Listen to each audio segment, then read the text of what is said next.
할렐루야. 하나님의 크신 사랑이 이 새벽에 우리 가운데 가득한 줄 믿습니다. 오늘 우리는 야고보서 5장 7절로 12절의 본문을 통하여 고난으로 더욱 빛나는 믿음이라는 제목으로 하나님의 말씀을 함께 나누도록 하겠습니다. 기독교는 허상의 종교가 아닙니다.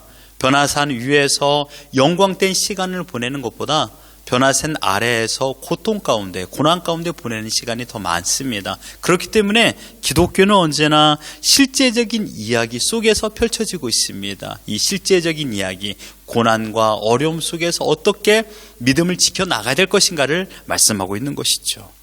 우리 인생 가운데 가장 많이 경험하는 시간은 행복보다 고난입니다. 그래서 우리는 이렇게 삶을 정의내릴 수 있죠. 삶은 고난의 연속이다. 그 고난을 이겨내는 방법을 성경에서 말씀하고 있습니다. 그러므로 현실 속에서 고난을 이겨내고 싶습니까? 그렇다면 성경에서 말씀하시는 하나님을 믿으시고 하나님께서 말씀하시는 그 말씀을 삶으로 실천하는 것입니다. 바라옵기는 우리 하늘소망 장로교의 모든 성도님들은 고난 속에서 더욱더 믿음이 빛나기를 주님의 이름으로 축원합니다. 또한 그 은혜 가운데 말씀을 의지하여 오늘을 살아내기를 주님의 이름으로 축원합니다. 첫째로 오늘 본문에서 말씀하고 있는 내용은 고난은 오래 지속될 수 있다는 것입니다. 듣기 힘든 이야기죠. 7절을 보십시오. 그러므로 형제들아 주께서 강림하시기까지 길이 참으라. 야고보는 먼저 시간에 관하여 말씀하고 있습니다. 주님께서 강림하실 때까지 고난은 지속된다고 말하고 있습니다. 지금 야고보는 누구에게 이 편지를 쓰고 있습니까? 흩어져 살고 있는 그리스도인들에게 이 편지를 썼습니다. 목적은 무엇입니까? 고난 속에서 믿음을 지키고 현실 가운데 삶으로 믿음을 증명하라는 것입니다. 언제까지요? 주님이 강림하실 때까지입니다. 여러분, 주님은 아직까지 강림하지 않았습니다. 즉 지금까지 고난은 이어지고 있다는 사실입니다.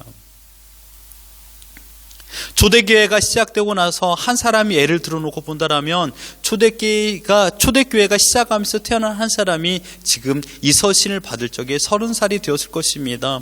그는 태어나면서부터 고난 속에서 지금까지의 삶을 살았습니다. 이후도 영원토록, 아니 주님 오시는 그날까지 고난은 지속될 것입니다. 고난을 이겨낼 수 있는 유일한 방법이 무엇입니까? 인내뿐이 없다라는 것입니다. 우리는 고난을 피하여 예수님을 믿은 자들도 있습니다. 그러나 믿음 생활은 결코 무고통이나 무고난의 공식을 제시하지 않습니다. 신앙생활은요, 푸른 초장과 쉴만한 물가에서만 있는 것이 아닙니다. 푸른 초장과 쉴만한 물가를 가기 위하여서는 가시밭길과 자갈길을 건너야 됩니다. 양떼들이 지금의 포장된 도로를 건넌 것이 아닙니다. 광야를, 사막을, 가시덤불을 건너야만이 목적된 곳, 그 푸른 초장과 쉴만한 물가를 도착할 수 있는 것입니다. 양들이 어려운 길을 걸어가는 이유는 무엇입니까? 갈 곳이 없어서 한량없이 행진하는 것이 아닙니다. 갈 곳이 정해져 있기 때문에 그 길을 걷는 것입니다. 여러분, 지금 야고보는 무작정 참으라고 말하지 않았습니다. 참을 수 있는 근거, 인내할 수 있는 근거를 제시하고 있습니다. 근거 싸움이죠. 얼마나 근거를 확신하고 있느냐, 이 싸움이 우리의 믿음을 판가름 짓습니다. 8절에 말하고 있습니다. 너희도 길이 참고 마음을 굳건하게 하라. 주의 강림이 가까우니라. 마음을 굳건하게 하라, 흔들리지 말아라 라고 말하고 있습니다. 강림이 가까웠다라고 말하고 있습니다. 강림은 곧 주님의 재림입니다. 주님께서 다시 오신다라는 약속, 그 약속은 주님께서 하셨습니다. 야고보는 고난이 계속됨에도 불구하고 견딜 수 있는 근거는 오직 한 가지, 주님의 재림이라고 말하고 있습니다. 근거가 확실하기 때문에 이 고달픈 믿음의 삶을 끝까지 버티라고 말하고 있습니다. 여러분, 이 야고보 저자는 이 고난 가운데서 끝까지 믿음을 지킬 수 있는 근거, 주님께서 약속하신 그날이 가까이 왔다라는 것입니다. 고난은 피할 문제가 아닙니다. 힘들고 어려운 인생길이라고 해서 신앙을 포기하고 믿음을 포기하고 변절하여 로마 정부의 손을 잡고 예수를 거부하며 살 수 있겠습니까? 아닙니다. 순간에 생명은 지킬 수 있지만 영원한 생명을 보장받을 수 없습니다. 그 길을 건너야만 합니다. 그 고난을 통과해야만 합니다. 지금의 고난을 통과하면 끝이 나지 않습니다. 이 길 끝에 더 큰 행복이 있으면 좋겠지만 이 고난이 통과되고 나면 더 어려운 고난이 우리를 기다리고 있다라는 것입니다. 우리를 기다리고 있는 고난은 더욱 강도가 B급에서 A급으로 업그레이드 되어 있습니다. 그러나 걱정하지 말 것은 10절을 보십시오. 형제들아, 주의 이름으로 말한 선지자들을 고난과 오래 참음의 본으로 삼으라. 믿음의 본을 삼을 자들, 그 선배들이 누굽니까? 고난의 길을 걸었던 자들입니다. 그 고난 속에서 믿음의 선배들의 믿음은 더욱더 업그레이드 되었다라고 말하고 있습니다.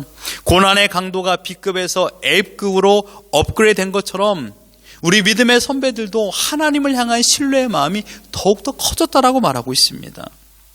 믿음의 선배들은 고난을 피하여 도망가지 않았습니다. 그 고난의 중심을 통과했습니다. 그때 모든 것을 잃기도 하고 몸이 아프기도 하고 깊은 감옥에 들어가기도 하고 굴 속에 들어가기도 하고 외로움 속에서 굶주린 인생을 살기도 합니다. 하지만 그들의 믿음은 고난을 통하여 더욱 강하여진 줄 믿습니다. 더 깊어졌습니다. 더 순결해졌습니다. 그렇습니다. 고난의 파도 속에 우리를 밀어넣으신 하나님입니다. 그러나 우리만 고난의 파도 속에 있는 것이 아니라 하나님께서 그 안에 함께 하고 있는 줄 믿습니까? 믿음을 주시고 용기를 주시며 격려하시고 우리를 이해하시고 기다려주시는 하나님께서 지금 우리와 함께하고 계십니다. 나의 힘듦을 아시는 하나님께서는요, 나를 지켜주십니다. 고난이 아니고서는 만날 수 없는 하나님을 만나게 되고 고난이 아니고서는 경험할 수 없는 하나님의 위로와 하나님의 격려를 경험하는 자리가 고난의 현장인 줄 믿습니다. 그 고난이 크고 강할수록 하나님의 돌봄과 위로와 신뢰는 더욱 강력하게 역사합니다. 고난 속에서 믿음의 꽃은 더욱 화려하게 피는 것이죠. 11절을 보십시오.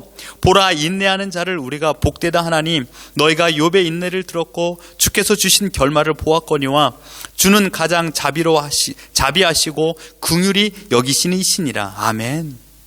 야고보는 고난 속에서도 인내한 욥을 예로 들어 말하고 있습니다. 예고 없이 찾아온 고난 앞에서 욥이 할 수 있는 것은 오직 인내뿐이 없었습니다. 하나님께서 그 욥이 시험을 통과하고 나서 더 큰 복을 허락하여 주셨습니다. 그런데 여러분, 말씀을 자세히 보면요, 욥이 고난을 이겨낸 것이 아니라 하나님께서 고난을 멈추시게 하신 것입니다. 하나님께서 긍휼을 베풀어 주셨기 때문에 지금의 고난을 이겨낼 수 있었던 것입니다. 그것을 통과할 수 있었던 것입니다. 그렇습니다. 고난은 내 힘으로 발버둥 친다고 해서 이겨낼 수 있는 게 아닙니다. 하나님께서 긍휼을 베풀어 주실 때 비로소 고난의 끝을 경험하게 됩니다. 그 고난의 끝이라는 것은 고난 속에서도 하나님의 위로를 경험함으로 말미암아 내가 평안을 누리는 것입니다. 예수님께서도 자신에게 처해진 고난을 피할 수가 없었습니다. 그 고난은 자신이 죽어야 끝이 납니다. 하지만 그 고난을 통하여 더 큰 긍휼을 베푸시는 것이 하나님의 계획이었습니다. 예수님은 아버지 하나님의 뜻대로 순종하여 고문을 당하고 능욕을 당하고 수치 가운데 몇 시간을 십자가 상 위에서 홀로 거하셨습니다. 그리고 마지막 모든 것을 다 이루었다 말하며 하나님의 뜻을 이루셨습니다. 예수님께서 살아 생전에 제자들에게 말씀했던 걸 기억하십시오. 너희가 세상에서는 환난, 즉 고난을 당할 것이다. 그렇습니다. 우리가 예수님을 믿는다고 해서 우리에게 어떤 고난이 닥치지 않는 일은 없습니다. 나쁜 일이 발생하지 않을 거야. 마치 재난 영화를 보면 꼭 등장하는 사람이 있죠. 이렇게 말합니다. 우리는 재난을 이겨낼 수 있어. 언제나 그 사람이 제일 먼저 죽죠.